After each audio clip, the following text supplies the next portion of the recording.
Finally, and this is the toughest idea that we'll tackle on the show. I said this earlier, leadership is love. The essence of leadership is a human act of love. And look, I don't expect to convince you of that immediately, but hear me out. What do I mean when I use the word love? Well, I can tell you what I don't mean by that word.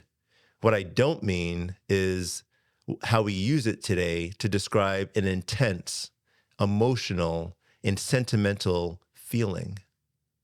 When I say love, what I mean by that is described best in a example that I can share with you from an experience in 2016 when I sat in a room and within a maximum security federal penitentiary in the company of convicted military criminals who were imprisoned for very serious violent offenses. The men were housed at the U.S. disciplinary barracks in Fort Leavenworth, Kansas, and I was volunteering on a ministry team and was scheduled to present on a topic of my own choosing, and I chose love.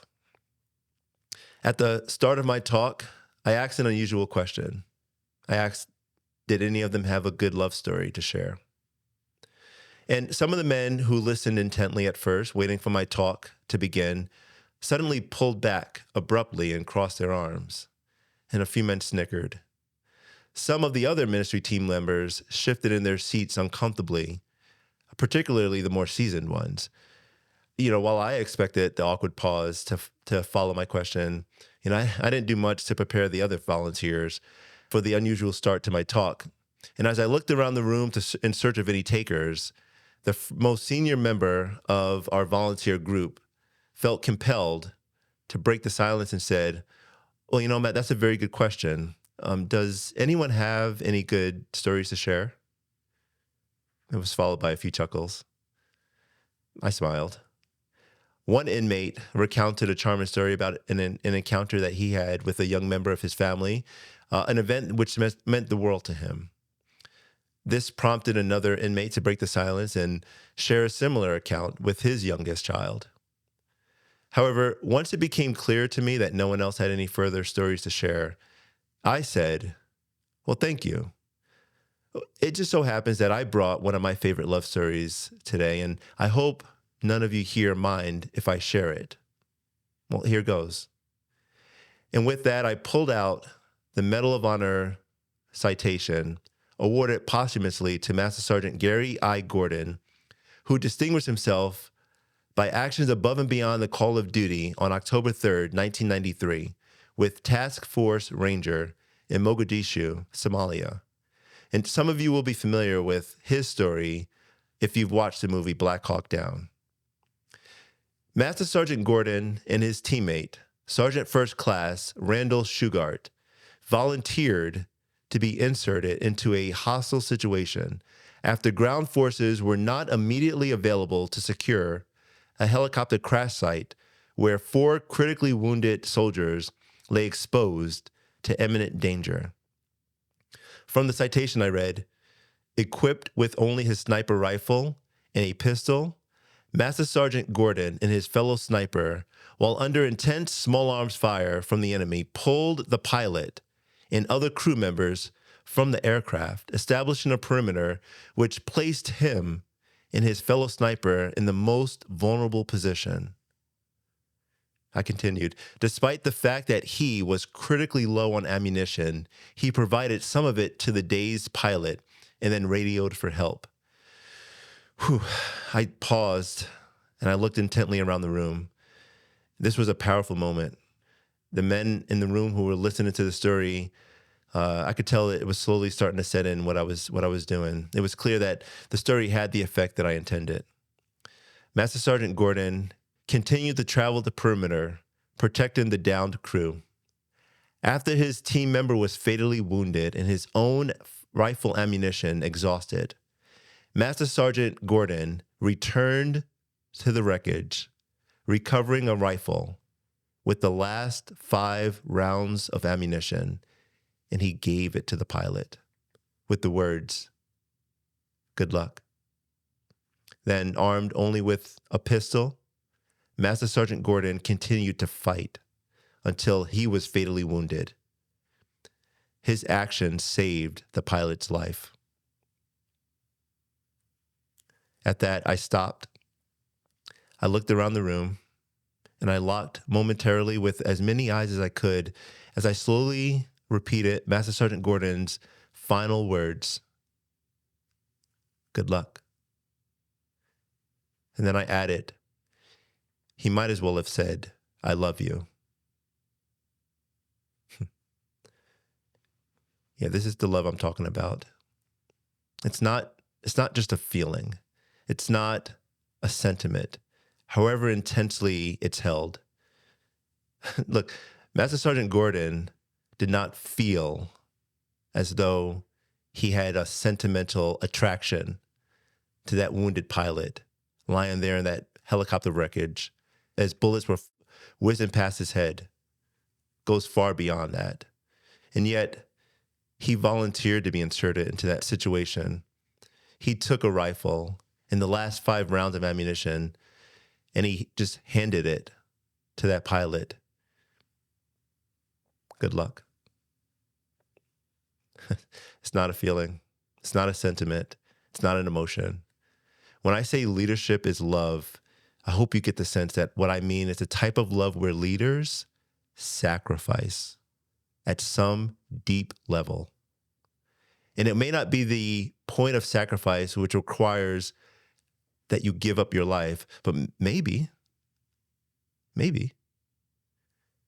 But the type of leadership that we're called to in our daily lives and our daily struggles does require that we lay down our lives for one another in a way that allows for us to direct another to a good that is good for them. The maiden plants the seeds for the tree, you know, and the idea that as the tree grows, you know, it provides shade. So the more she loves the tree, the bigger the tree gets. So, and then there's an evil component who tries to convince the maidens to not serve the trees. Like, who are you to serve the tree? Be independent and free. Don't serve trees. You don't need trees. But then they get burned by the sun. Mm. So instead of seeing it as don't be under their shade, don't be under their arms are stretched out upon you, controlling you. No, the truth is, as a tree grows, they get shade and a beautiful life with the tree. Yes, it appears from a distance under the tree, subservient to the tree, but it's a relationship where without the maiden, the tree can't grow. Yeah. And without the tree, the maiden is burned. Yeah. You know, so it's this, that's powerful. you know, it's very interesting where there's images and where we try to impose, it's the opposite of breath. We try to impose suffocating parallels and false freedom. False freedom, whereas another part of leadership is freedom, the liberty to lead. Yeah. You have to be free to lead. And part of that liberty is that you have to be willing to be removed from that leadership position. Yeah. Yeah. Right? Yeah. I'm telling you, anyone who's led anything at all knows the vulnerability, the vulnerability of advancing your team over and against yourself. And then that pull at your heart to say, like, no, what about mine? Of course. Like, what about mine? Of course. Right? Like, what about me? I want to be seen as promoted. I want to be seen. Absolutely. You know, I think if we were to be honest, and we're going to be, right? We're going to be honest on this podcast. And we need to be clear about what we're saying. And we need to be clear as we kind of like look inward and see all those areas that we've struggled against, those temptations to be able to promote yourself. You know, I'm so humbled by many wonderful, wonderful people in my life that have given me an example of leadership that helped give rise to these ideas. And then, of course, those that were clearly acting for their self-interest, that you can see and understand what's happening there. Many of those leaders advanced who were self-promoted and went on to acquire great wealth and success. Others that were just quietly giving away the authority, they were gaining more authority. Giving away that love, they were gaining more love. Giving away, you know, their time. In some ways, like they were sacrificing themselves in a way that I look at each one of the two of them, and like there may be some that are currently advancing in ways that many would look at and say, "Oh, they go the successful Yeah. man or woman." Yeah. But they're not Yeah. happy. I'd No. I'd be willing to bet if I sampled their experiences, or more importantly, their subordinates, and the way that they handled their situations, I would be willing to put any amount of money down that there was not a great deal of happiness. And what are we made for if it's not happiness? Yeah. If it's not real human connection and relationship? Joy. In fact, we were made to partake in the divine life, which is Trinitarian. It is relationship. Yeah. Communion is the point of all of life. And what I mean to Well, what's argue, beautiful, if I can inject one thing, is that you say the Trinity. I mean, the Holy Spirit is love between the Father and the Son. Yeah. And you keep defining leadership as love. Yeah. So if leadership, like the Holy Spirit's the love between Father and Son, right? So leadership is the love between leader and subordinate, right? It's like it's the Holy Spirit. There's an animating principle in every human relationship, which is the love shared between them, which takes on a life of itself. Yeah, exactly. I mean, like sacramentally, we speak of marriage as the one union, the one life. Yeah. But in another sense, on the order of human, like the order of physical human interaction, two people in a relationship, that there is a spirit that animates that connection, and that spirit, especially where the relationship is one of inequality, right? The inequality being that there's one with a skill or a capacity, that in a competency in which the other lacks. And that individual, if they were humble enough to subject themselves humbly and obediently to the instruction of the one who has who masters that skill, if they humble themselves to that instruction, they're being elevated into that same tradition, which has been something passed on from tradition. And that's the magnanimous vision of leadership that we're promoting on the show. Exactly. It's not just simply an individual who takes the goods of the world and controls and uses power in order to impose that will on others to convince them that they should do the bidding of the master. But it's instead the individual who has a knowledge, skill, capacity, or talent to be able to use that to direct others who lack those same skills. So as a result, necessarily are in an unequal setting or footing, to now provide and direct them and elevate them into that same excellence because it's been done for them. Yeah, exactly. Because it was done for them. Yeah. And so and again, a leader can't give what they don't have because they were never given by another. So we're going to spend a lot of time. We'll have a lot of different guests on. Howie, I'm excited that you're my first. You get it. You're a big reason why I wanted to have this conversation in the first place. You said something about the position of the office or the authority. Like you can't take authority, right? You have to be given that authority.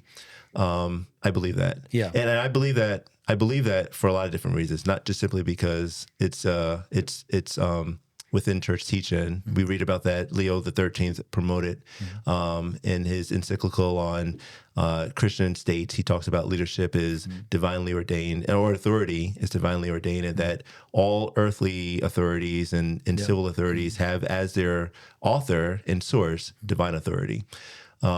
So it's not just simply assent to my will, although that's primarily a really great and important reason, but we know it. It's just in our practical experiences. I ask myself almost every single day when I give an order in uniform, whether or not that order is followed because of the uniform code of military justice, or is it because of the relationship that I have with that individual?